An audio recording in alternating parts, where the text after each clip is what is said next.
Hi guys! It's me again, Mrs. B. And for today's video, samahan nyo nga akong gumawa ng oatmeal. Matagal ko nang gustong gawin to, pero syempre, lagi tayong tinatamad. Minsan naman, magpaka-healthy tayo.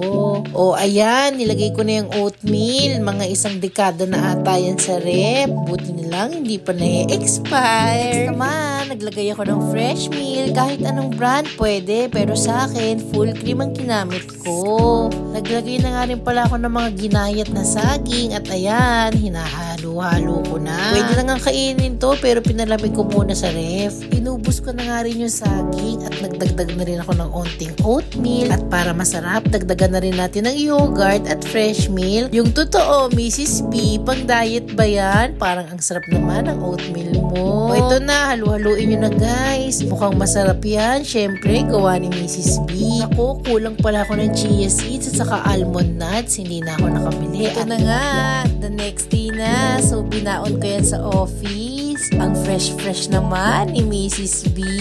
At tignan nyo naman, talagang breakfast ko yung oatmeal na ginawa ko, ha? O, mga kasismi ko dyan at kasisteret, pa-share naman ako ng mga oatmeal recipe nyo dyan para lalo akong maingganyo gumawa ng oatmeal recipe ko. Ayun lang! Thank you for watching! Bye!